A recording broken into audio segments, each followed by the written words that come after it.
చేపల పులుసు అంటే అందరికీ ఇష్టమే. కానీ పల్లెటూరి స్టైల్‌లో మామిడికాయ వేసి ఈ చేపల పులుసు ఎలా తయారు చేయాలో చూసేద్దాం. హాయ్ అండి. వెల్కమ్ టు అమ్మ వంటలు. ముందుగా చేపలని తీసుకొని అందులో ఉప్పు, కారము, పసుపు వేసి బాగా మ్యారినేట్ చేసి 1 అవర్ పాటు పక్కన పెట్టుకోవాలి. నేను ఇక్కడ రూప్చాంద్ చేపలను తీసుకున్నాను. ఇలా బాగా ముక్కలకి కారం, పసుపు అన్నీ పట్టేటట్టు బాగా చేత్తో మిక్స్ చేసేసి పక్కన పెట్టేయాలి. ఇప్పుడు ప్రిపరేషన్ చేసేద్దాము. స్టవ్ పై గిన్నె పెట్టుకొని అందులో ఆయిల్ వేసుకొని అందులో మెంతులు, జీలకర్ర వేసి అవి వేగాక అందులో 3 సన్నగా తరిగిన ఉల్లిపాయలు, ఓ 4 పచ్చిమిరపకాయలు కట్ చేసుకొని ఇలా బాగా ఫ్రై అయ్యే వరకు ఉండాలి. అవి ఫ్రై అయ్యాక అందులో సన్నగా కట్ చేసుకున్న మెంతి కూర ఓ కట్ట వేసుకుంటే అరోమా అనేది ఈ కర్రీకి చాలా బాగుంటుంది. ఇది కొంచెం పసుపు వేసేసుకొని రెండు బాగా ఫ్రై అవ్వాలి. ఇలా మెంతికూర ఫ్రై అయ్యాక అందులో ఈ మ్యారినేట్ చేసిన చేప ముక్కలని ఒకదాని తర్వాత ఒకటి ఈవెన్గా ఇలా స్ప్రెడ్ చేసుకోవాలి.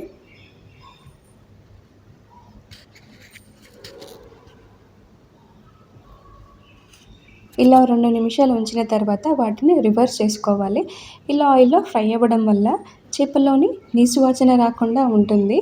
పులుసు అనేది నీచు వాసన రాకుండా బాగా ఫ్లేవర్తో ఉంటుంది.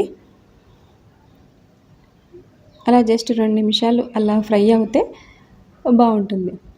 ఇలా ఈవెన్గా స్ప్రెడ్ చేసుకున్నాక అందులో మనము ఒక చిన్న నిమ్మపండు సైజ్ అంతా చింతపండు నానబెట్టుకొని గుజ్జు తీసి పక్కన పెట్టుకోవాలి. ఇప్పుడు ఆ చింతపండు రసాన్ని వేసేసి గరిటె పెట్టకుండా ఒకసారి గిన్నెతో అలా కలపాలి.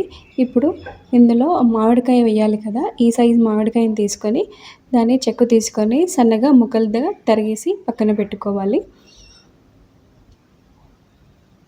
ఇలా పులుసు బాగా ఒకసారి మిక్స్ చేసుకొని మూత పెట్టేసి 10 నిమిషాలు మీడియం టు హై ఫ్లేమ్లో పెట్టుకోవాలి.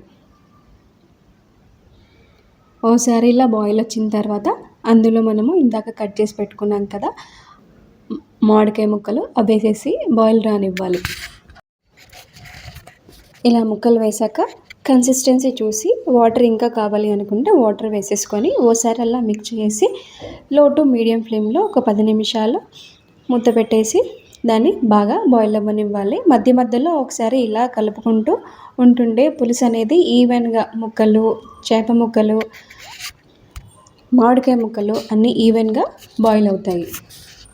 ఇప్పుడు ఇందులో మనము ధనియాలు, జీలకర్ర, మెంతులు వీటన్నింటిని దోరగా ఫ్రై చేసుకొని వాటిని పౌడర్ లాగా చేసేసుకొని పక్కన పెట్టుకోవాలి.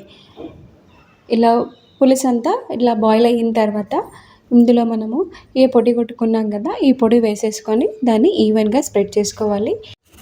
ఈ పొడి వేయడం వల్ల పులుసుకి చక్కటి అరోమా, చక్కటి గ్రేవీ వస్తాయి.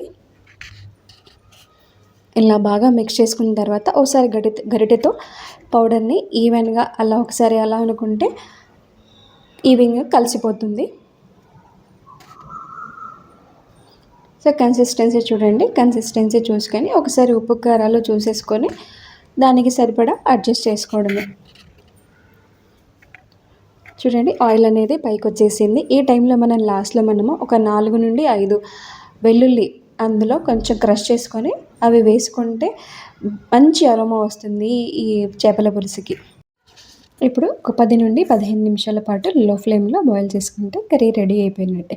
అప్పుడే మూత తీయకుండా కొంతసేపు అయిన తర్వాత ఓపెన్ చేసి చూస్తే ఇలా ఉంటుంది కర్రీ అనేది.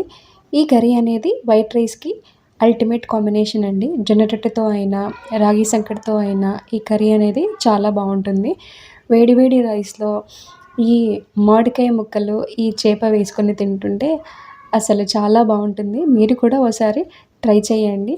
ట్రై చేసి ఎలా వచ్చిందో నాకు ఈ కమెంట్ బాక్స్లో చెప్పండి. దీంతోపాటు ఫ్రై చేసిన చేప ముక్కలు కూడా దీనితో యాడ్ చేసుకుంటే ఇంకా నెక్స్ట్ లెవెల్ ఉంటుంది. చాలా బాగుంటుంది. మీకు గనక మా ఈ రెసిపీ నచ్చినట్టయితే లైక్ చేయండి, షేర్ చేయండి, సబ్స్క్రైబ్ చేయడం మాత్రం మర్చిపోకండి. మరిన్ని రెసిపీస్ కోసము మా ఛానల్ని ఫాలో అవ్వండి.